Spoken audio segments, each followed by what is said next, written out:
अखिलेश प्रसाद जी,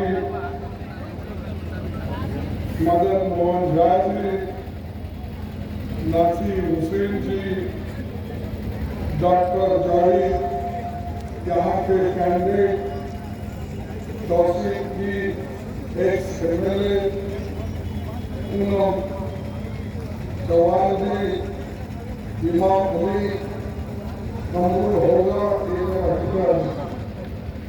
होगा जिला अध्यक्ष RJD, Anjar Naeem RJD MLA, हाजी जाद फसलती RJD MLA और इजाजुल हुसैन विधायक किशनगंज, और यहाँ के सभी मेरे भाइयों बहनों दूर दूर से जो सुन रहे हैं, किसान भाइयों, नौजवान मेरे साथियों और माध्यम के मेरे दोस्तों,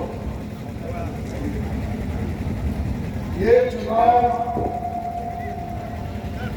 ये मामूली चुनाव नहीं है। ये किसी आपस में झगड़ के एक दूसरे से बात करके पीछे उछालने का चुनाव नहीं है। ये चुनाव है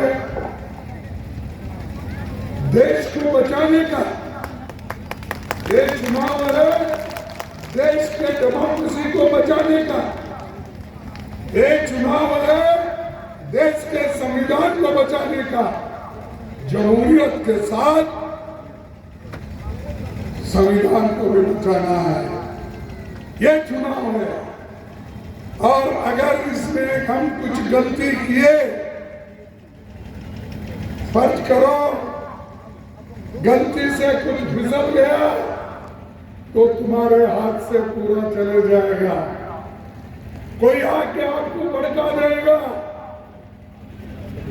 मुसलमानों के नाम पे भड़काएगा, कोई आके हिंदुओं के नाम पे भड़काएगा, कोई आके आपको किसी और जाति धर्म के नाम से भड़काएगा। लेकिन उससे अगर उस झांसे में आप पड़ गए तो समझो हमारे आगे के नस्ल को आप खत्म कर रहे हैं, उनके हकूक को छीन रहे हैं, और उसका सारा पाप आपके ऊपर आएगा। इसीलिए मैं चाहता हूं भाइयों, आपको एक तरफ तो ये देखना है और दूसरे तरफ आपको ये भी देखना है कि मोदी जी ने कितने वायदे किए, उसमें कितने उन्होंने निभाया, और उन्होंने क्या क्या नहीं किया। 14 के इलेक्शन में कुछ कहा, 19 के इलेक्शन में कुछ कहा,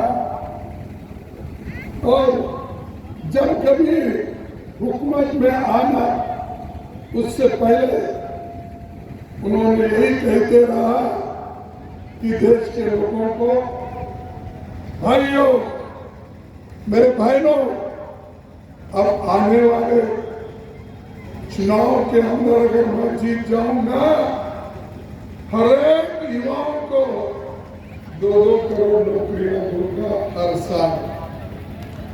तो 10 साल में कितने करोड़ नौकरी होना चाहिए? कितने होना चाहिए था? 20 करोड़। क्या मोदी ने 20 करोड़ नौकरियां दी? बोलिए आप, दी? तो मोदी जी झूठ है क्या हम झूठ है? मोदी जी झूठ है ना? अगर मैं ये बोलूं भाई मोदी जी झूठों का सरदार है, तो ये क्या गलत है? क्या ये गलत है? सच है। और मोदी जी ने ये भी कहा कांग्रेस वाले खूब पैसा कमाए,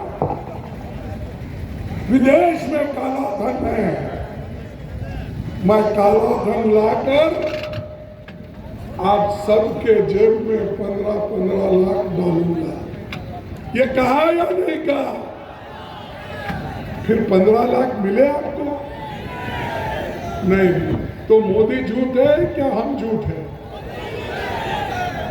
तीसरा उन्होंने कहा, भाइयों मैं किसान की आमदनी दुप्पट कर दूंगा, डबल कर दूंगा। किसान की आमदनी दुप्पट हो गई है? हुआ? नहीं हुआ। तो मोदी झूठ है क्या हम झूठ है? तो अब तो समझ में आ रहा ना कौन झूठ है कौन सच है। अगर इसको निकालना है तो अब कांग्रेस को मजबूत करना होगा और कांग्रेस के कैंडिडेट को चुन के लाना होगा, क्योंकि कोई अकेला लड़कर इस देश में सरकार नहीं बना था। सरकार वही लोग बना सकते हैं, इंडिया अलायंस वाले, आरजेडी, कांग्रेस, सीपीएम, सीपीआई के सब लोग मिलके आज हम एक होकर मोदी के खिलाफ लड़ रहे हैं। इस लड़ाई में एक होकर अगर आगे चलेंगे तो ही मुमकिन है कि मोदी को हटाएंगे। अगर आप इधर इधर भटकेंगे, कोई उधर से आया कोई इधर से आया, तो हम कहीं के नहीं।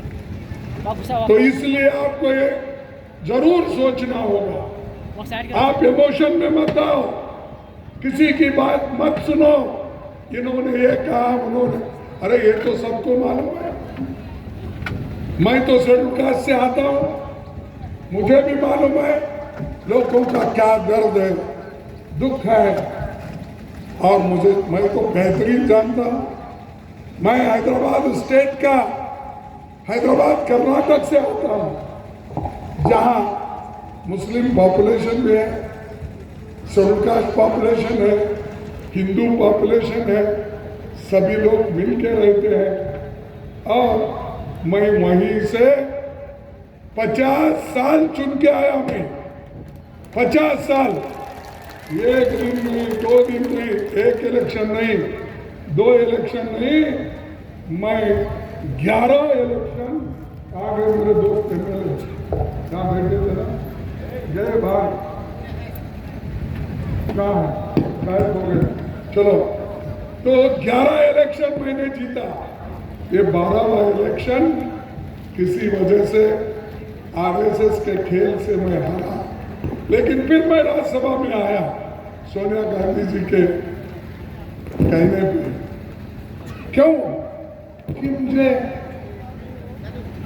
हुकूमत में इसलिए रहना है कि हमारे लोगों की सेवा करना। मैं ये नहीं चाहता कि कोई बोलते मेरे को भी 82 साल हो गए, शायद हम बैठे वालों में से कोई 82 है कि नहीं, मुझे नहीं है कोई। मेरे को 82 साल हो गया। मैं कभी रिटायर होने का नहीं सोचा, इसीलिए नहीं सोचा, मरते दम तक ऐसे मोदी जैसे, आरएसएस जैसे आइडियोलॉजी को लड़ के मारा। अगर आप डर गए तो मर गए। डरना नहीं, अच्छाई के लिए कुर्बानी देनी पड़ती है। अच्छाई के लिए हम एक होना पड़ता है।